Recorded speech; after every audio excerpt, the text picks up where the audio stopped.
നമസ്കാരം. ടൈം മീഡിയയിലേക്ക് എല്ലാവർക്കും ഒരിക്കൽ കൂടി സ്വാഗതം. ഉള്ളത് പറഞ്ഞാൽ നമ്മളെല്ലാം ബാധിക്കുന്ന അല്പം ഗൗരവമുള്ള ഒരു ടെക് ന്യൂസുമായിട്ടാണ് ഇന്ന് ഞാൻ വന്നിരിക്കുന്നത്. മിക്കവാറും നമ്മുടെ എല്ലാവരുടെയും കയ്യിലുള്ള ഫോണുകൾ സ്മാർട്ട് ഫോണുകളാണ്. ഇന്ത്യയിൽ വിൽക്കുന്ന എല്ലാ സ്മാർട്ട് ഫോണുകളിലും ഇനി മുതൽ സർക്കാർ നിർദ്ദേശിക്കുന്ന ഒരു ആപ്ലിക്കേഷൻ നിർബന്ധമായും ഉണ്ടായിരിക്കണം. അതും നമുക്കൊരിക്കലും നമ്മുടെ ഫോണിൽ നിന്ന് ഡിലീറ്റ് ചെയ്യാൻ പറ്റാത്ത രീതിയിൽ. ഈ വാർത്ത നിങ്ങളിൽ എത്ര പേർ അറിഞ്ഞിട്ടുണ്ട്?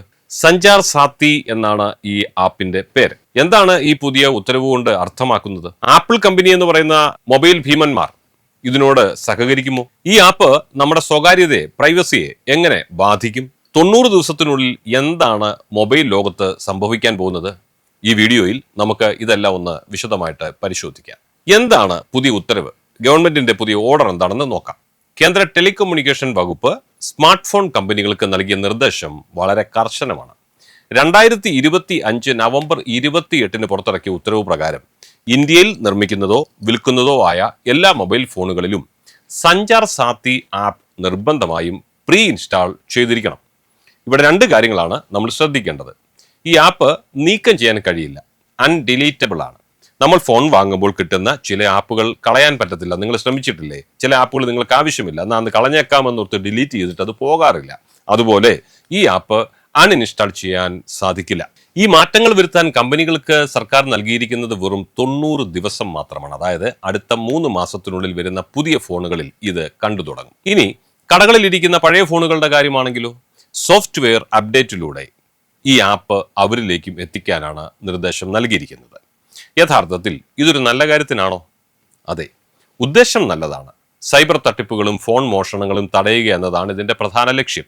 സഞ്ചാർ സാത്തി ആപ്പിലെ പ്രധാന ഫീച്ചറുകൾ ഇവയാണ്. 1. മോഷണം പോയ ഫോൺ നമുക്ക് ബ്ലോക്ക് ചെയ്യാം. നിങ്ങളുടെ ഫോൺ അബദ്ധവശാൽ കളഞ്ഞു പോയെന്നിരിക്കട്ടെ, അല്ലെങ്കിൽ മോഷണം പോയെന്നിരിക്കട്ടെ, അതിന്റെ IMEI നമ്പർ വെച്ച് ഫോൺ ബ്ലോക്ക് ചെയ്യാനും കണ്ടെത്താനും ഈ ആപ്പ് നിങ്ങളെ സഹായിക്കും. 2025 ഒക്ടോബറിൽ മാത്രം 50,000-ലധികം ഫോണുകൾ ഇങ്ങനെ കണ്ടെത്തിയിട്ടുണ്ട്. നിങ്ങൾക്ക് വരുന്ന വ്യാജ കോളുകളും മെസ്സേജുകളും ഇതിലൂടെ റിപ്പോർട്ട് ചെയ്യാം എന്നുള്ളതാണ് രണ്ടാമത്തെ സൗകര്യം. സ്പാം കോളുകളും ഫ്രോഡ് കോളുകളും എല്ലാം നമുക്ക് റിപ്പോർട്ട് ചെയ്യാൻ കഴിയും. നിങ്ങളുടെ പേരിൽ ആരെങ്കിലും വ്യാജ സിം കാർഡ് എടുത്തിട്ടുണ്ടോ എന്ന സംശയം നിങ്ങൾക്ക് പലപ്പോഴും തോന്നിയിട്ടില്ലേ? അത് പരിശോധിക്കാനും അങ്ങനെ ആരെങ്കിലും എടുത്തിട്ടുണ്ടെങ്കിൽ ആ സിം കാർഡിന്റെ പ്രവർത്തനം റദ്ദാക്കാനും നിങ്ങൾക്ക് സാധിക്കും. ഇനി അടുത്തത്, സാംസങ്ങിന്റെയും ആപ്പിളിന്റെയും നിലപാടറിഞ്ഞാൽ മാത്രമേ ഈ ഉത്തരവിന്റെ ഭാവി എന്താകുമെന്ന് നമുക്ക് തീർത്തു പറയാൻ കഴിയൂ. ഇവിടെയാണ് കളി മാറുന്നത്. ആൻഡ്രോയിഡ് ഫോണുകളിൽ ഇത്തരം ആപ്പുകൾ വരുന്നത് നമ്മൾ കണ്ടിട്ടുണ്ട്. പക്ഷേ ഐഫോണിൽ ആപ്പിൾ ഇത് അനുവദിക്കുമോ? തേർഡ് പാർട്ടി ആപ്പുകളെ ഒരിക്കലും പ്രോത്സാഹിപ്പിക്കാത്ത ഒരു കമ്പനിയാണ് ആപ്പിൾ, അത് നിങ്ങൾക്കറിയാം. റിപ്പോർട്ടുകൾ വരുന്നത് പ്രകാരം ആപ്പിൾ ഈ നിർദ്ദേശത്തെ എതിർക്കാൻ തന്നെയാണ് തീരുമാനിച്ചിരിക്കുന്നത്. ആപ്പിളിന്റെ സുരക്ഷാ നയങ്ങൾ പ്രകാരം തേർഡ് പാർട്ടി ആപ്പുകൾ പ്രീ ഇൻസ്റ്റാൾ ചെയ്യാൻ അവർ സമ്മതിക്കാറേയില്ല, പ്രത്യേകിച്ച് ഡിലീറ്റ് ചെയ്യാൻ പറ്റാത്ത ആപ്പുകൾ. ആഗോളതലത്തിൽ തന്നെ ആപ്പിൾ ഇത്തരം നിർബന്ധിത നീക്കങ്ങളെ എതിർക്കാറുമുണ്ട്. സാംസങ്, ഷവോമി തുടങ്ങിയ കമ്പനികൾക്കും ഈ 90 ദിവസത്തെ സമയം വലിയ വെല്ലുവിളി തന്നെയാണ്. ഇനി ഇതിലെ ആശങ്കകളെ കുറിച്ച് നമുക്കൊന്ന് നോക്കാം. സർക്കാർ പറയുന്നത് പ്രകാരം ഇത് നമ്മുടെ സുരക്ഷയ്ക്കാണെങ്കിലും സ്വകാര്യതയെക്കുറിച്ച് വലിയ ആശങ്കകൾ ഉയരുന്നുണ്ട്. ഈ ആപ്പ് പ്രവർത്തിപ്പിക്കാൻ ലൊക്കേഷൻ, ക്യാമറ, സ്റ്റോറേജ് തുടങ്ങിയ പെർമിഷനുകൾ ചോദിക്കും. ഇതെപ്പോഴും ബാക്ക്ഗ്രൗണ്ടിൽ പ്രവർത്തിച്ചാൽ സർക്കാർ നമ്മളെ നിരീക്ഷിക്കുമോ എന്ന ഭയം പലർക്കും ഉണ്ടാകാൻ ഇടയുണ്ട്. പ്രതിപക്ഷ പാർട്ടികളും ഇന്റർനെറ്റ് ഫ്രീഡം ഫൗണ്ടേഷൻ പോലുള്ള സംഘടനകളും ഇതിനെ ബിഗ് ബ്രദർ നീക്കമാണെന്ന് വിമർശിക്കുന്നു. ടെലികമ്മ്യൂണിക്കേഷൻ ആക്ട് 2023 പ്രകാരം IMEI നമ്പറിൽ കൃത്രിമം കാണിക്കുന്നത് 3 വർഷം വരെ തടവും 50 ലക്ഷം രൂപ വരെ പിഴയും ലഭിക്കാവുന്ന കുറ്റമാണ്. ഈ നിയമം നടപ്പിലാക്കാൻ കൂടിയാണ് ആപ്പ് നിർബന്ധമാക്കുന്നത്. ചുരുക്കത്തിൽ, നമ്മുടെ ഫോണിന്റെ സുരക്ഷ വർദ്ധിക്കുമെങ്കിലും ഫോണിൽ മേലുള്ള നമ്മളുടെ നിയന്ത്രണം കുറയുകയാണ്.